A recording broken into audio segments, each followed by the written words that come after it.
சீரியஸ்னு தெரியும், கிரிக்கெட் தெரியாது. But it's வர்த் இட்ல. நம்ம அதுக்கு தான் ஆக்டர்ஸ் புது விஷயம் ஒன்று கத்துக்கிறோம் அப்படிங்கிறப்போ கத்துக்கிட்டீங்களா? அதுக்கு ஏதாவது பர்டிகுலரா ட்ரைனிங் இவ்வளவு மந்த்ஸ் போச்சு அந்த மாதிரி 2 months போச்சு. 2 months கொஞ்சம் training போச்சு. ஆமா ஒரு குட்டி குட்டி பிரேக் விட்டு போச்சு. அதனால தான் இப்போ ஓரளவுக்கு அவ்வளோலாம் இல்லை, லைட்டா ஓகேவா இருக்கு. ஸ்மிருதி மந்தனா மாதிரி ஆடுவாங்க. ஓகே. கட் பண்ணி நீங்க எப்படி ப்ரோ நீங்க வந்து இந்த பாய்ஸோட போய் கிரிக்கெட் விளையாடுற ஹாபிட்லாம் இருந்துச்சா இல்ல வந்து இங்க வந்து தான் டைரக்டர் எனக்கு எதுல அடிப்பாருனே தெரியாது. நானும் சரி சிரிக்க கூடாதுன்னு இப்படி ஓகே போய் சொல்ல விரும்பல.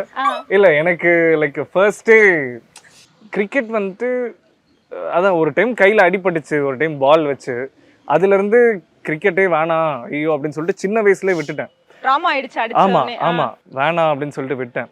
அதுக்கப்புறம் நான் வரும்போது சீரியஸா நீங்க சொன்ன மாதிரி இது சீரீஸ், இது ஒரு நல்ல ஸ்டோரி அப்படிதான் வந்துட்டு எனக்கு தெரியும். எனக்கு இந்த நிறைய கிரிக்கெட் டயலாக்ஸ் எனக்கு இந்த நிறைய கிரிக்கெட் டயலாக்ஸ் எல்லாம் உள்ள இருந்தது. லைக் இந்த LBW இது அப்படிலாம் வந்துட்டு நிறைய இருந்தது. அதையே நான் வந்து ஒரு ஒரு சீன்லலாம் அது BMW அப்படின்ட்டேன். எது இல்லங்க அப்படிதான் போச்சு எனக்கு. ஒரு கேப்டன் ஆஃப் தி ஷிப். இல்ல இப்போ சரி ஓகே.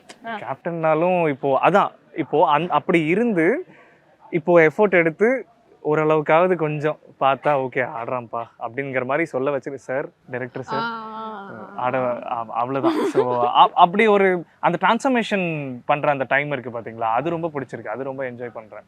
ஸோ அண்ட் ஸ்போர்ட் அப்படிங்கும்போது எனக்கு ரொம்ப இன்ட்ரெஸ்ட் நார்மலாக. ஏன்னா நம்ம டான்ஸ் அப்படிங்கிறனால நமக்கு அந்த ஸ்போர்ட்டில் ஏதோ ஒன்று பண்ணணும், ஏதோ ஒரு படம் பண்ணணும் ஸ்போர்ட் அப்படின்னு சொல்லிட்டு.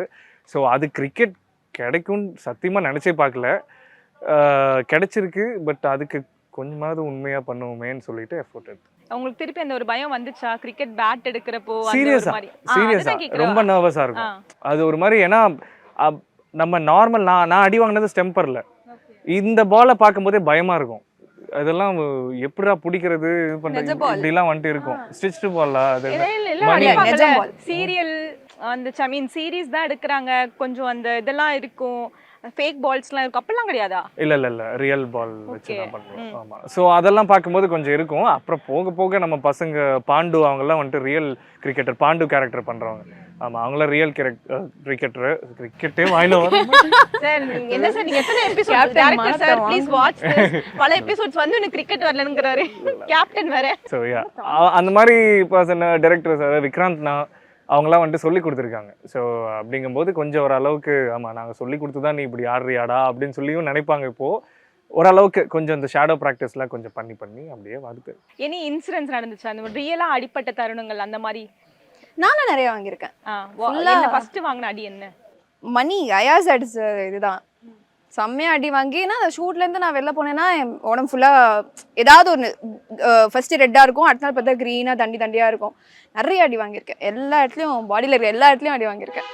ஆனால் பழகிடுச்சு, அடிதாங்கி ஆகிட்டேன் நான். ஃபர்ஸ்ட் ஸ்டார்டிங் உங்களால் அதை அக்செப்ட் பண்ணிக்க முடிஞ்சிச்சு? ஐயோ வலிக்குது நானும் ஐ வாஸ் இன்டு ஸ்போர்ட்ஸ், அதனால என்னால் இறங்கி ஆடுறது தான். பேமெண்ட் கொடுக்குறாங்க இல்லை, பட் நிறைய அடி வாங்கியிருக்கேன் லைக் ஸ்போர்ட்ஸில், அதனால இங்கே பழகிடுச்சு.